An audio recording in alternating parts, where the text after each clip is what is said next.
안녕하십니까. 이번 시간에는 문제를 어떻게 푸는지에 대해서 한번 이야기해 보도록 하겠습니다. 일단 우리가 영어에서 아무래도 본문, 단어, 문법 중에 가장 신경이 쓰이는 부분은 문법이겠죠. 대표적으로 문법에 대해서 중심적으로 이야기를 할 건데, 우리가 문제들을 푸는 순서는 어떻게 할 거고, 접근 방법에 대한 절차에 대해서 이야기를 하도록 하겠습니다. 우리가 공부라고 했을 경우에 학습법이라는 것을 상당히 중요하게 생각하잖아요. 그 학습법에 해당하는 것 중에 하나가 여러분들이 만약에 이전에 많은 문제를 풀지 않았다면 혹은 어떤 의식이나 어떤 목표를 가지고서 문제를 풀지 않았다면 여러분들은 문제를 푸는 잘못된 습관을 갖고 있을 확률이 많습니다. 그래서 선생님이 오늘 학생들한테 이야기하는 새로운 절차, 문제는 이런 순서대로 이러한 패턴으로 풀어야만 성공 확률이 높고 실수하지 않을 수 있다 라는 것을 핵심으로 이해하면 좋겠습니다. 첫 번째로 내가 문제를 풀 때 이게 아직 중학생들 같은 경우는 문제 유형이 뚜렷하거든요. 내가 본문을 풀고 있다, 문법이다, 회화다, 단어다 이렇게 카테고리가 정확하게 나눠져 있지만 조금 더 고학년이 갈수록 이것이 모호한 경우가 있습니다. 그래서 여러분들이 나중에 왜냐면 이 카테고리가 중요한 게 여러분들이 많은 거를 배웠을 경우에 여러분들이 갖고 있는 많은 지식 중에서 어디서 정보를 빼와야 되는지를 우리 두뇌에게 쉽게 이해시키기 위해서는 이게 어떤 문제 유형, 즉 어디에서 정보를 가져와야 되는구나를 이해하는 데 상당히 중요한 핵심이겠습니다. 출제의도 파악은 문제 앞에서 만약에 이게 문법 문제다, 문법 문제 중에서 동명사다, 투부정사다, 이런 것들을 여러분들이 미리 생각해보는 출제의 의도, 출제자가 나에게 무엇을 물어보는가에 대해서 파악해서 적어보는 게 좋겠고요.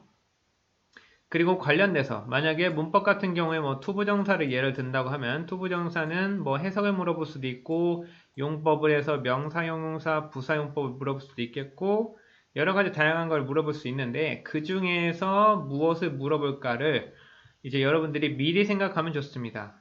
아무래도 문제가 1, 2, 3, 4, 5번으로 문제가 나왔을 때 여러분들이 대체적으로 문제를 읽고 바로 문제를 풀러 들어가는 건데 그거보다도 개인적으로 선생님이 생각하기에는 문제를 풀러 들어가기 전에 일단 내가 이 문제가 어떤 출제 의도라는 것을 파악했다고 하면은 그거와 관련된 여러분들이 머릿속에 갖고 있는 지식을 먼저 한번 정리한 다음에 그리고 나서 문제를 풀러 들어가면은 여러분들이 처음에 상상했던 문제 정리된 요약본과 이 문제에서 요구하는 부분이 서로 맞는지 틀린지를 일치시키면서 여러분들이 이 문제를 조금 더 객관적으로 보게 되는데 너무나 무턱대고 바로 문제를 풀러 들어가다 보면 문제에 사로잡히는 경우가 있어요. 그래서 내가 갖고 있는 지식을 온전하게 잘 활용하지 못하는 경우가 있기 때문에 일단 추천하는 것은 문제를 풀러 들어가기 전에 이미 내가 그것에 대해서 충분히 생각을 정리한 것을 머릿속으로 빨리 시뮬레이션을 돌려봐라. 상상해봐라. 그래서 만약에 경우의 수 같은 경우는 뭐 질문을 물어볼 수 있고 해석법, 용법, 뭐 순서상에서 위치상에서 뭐 투부정사랑 ing 차이점 아니면 다양한 문법을 한 번에 물어보는 여러 가지 문제 유형이 있을 텐데 이랬을 때 여러분들이 어떤 식의 경우의 수와 기준을 떠올려야 되는지를 생각하는 게 좋겠고요. 그 다음에 기초적인 문법, 문제를 다 풀고 나서 혹시라도 내가 알고 있는 CJH, 스위치 같은 기본적인 문법사항을 끝까지 다 확인했는지를 꼭 확인하시기 바랍니다.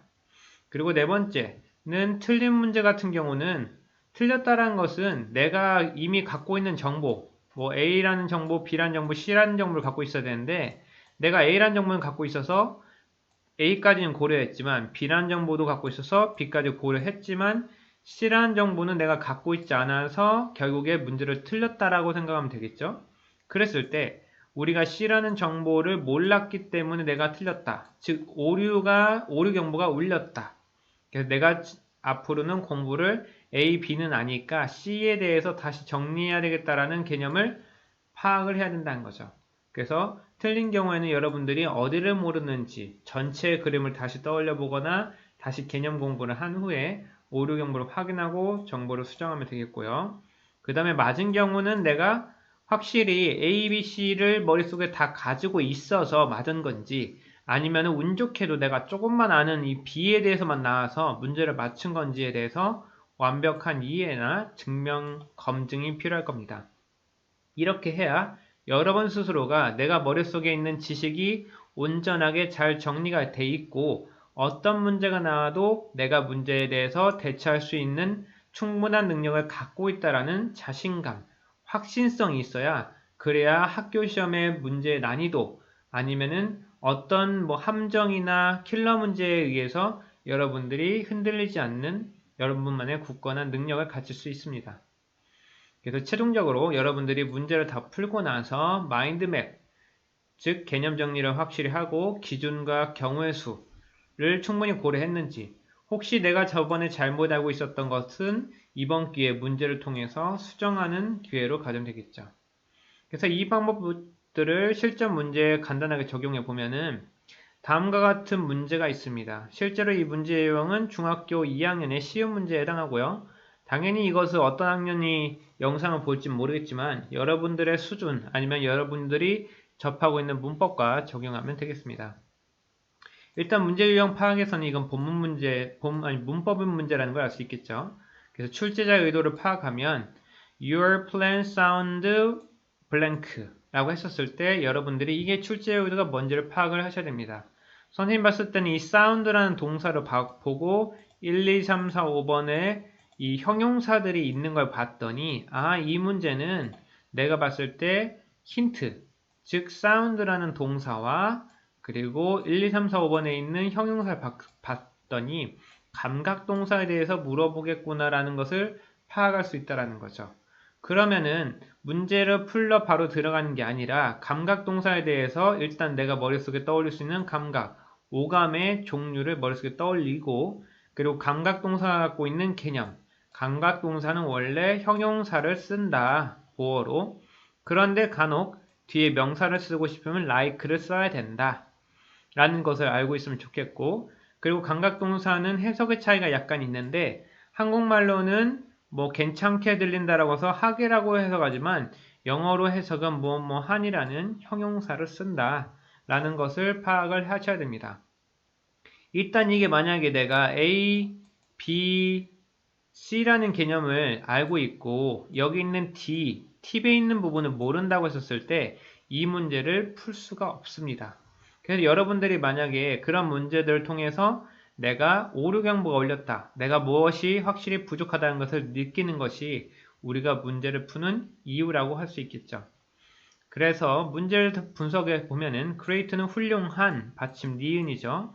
그 다음에 cost는 원래 가격인데 가격에다 ly가 붙었거든요.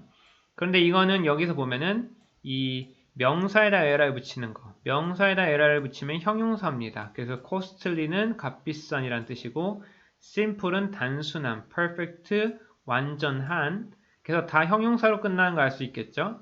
그리고 wonderfully는 훌륭한 에다가 ly, 즉 형용사에다 ly 붙이니까 부사가 되겠죠. 그래서 정답은 문장에 알맞지 않은 5번이 정답이 되는데 학생들이 간혹 어설프게 알고 있어서 ly로 끝나면 부사야 라고만 알고 있고 이 명사 뒤에 ly를 쓰는 것은 형용사라는 개념을 모르는 학생 같은 경우에는 이 문제를 2번으로 골라서 틀리게 되겠죠.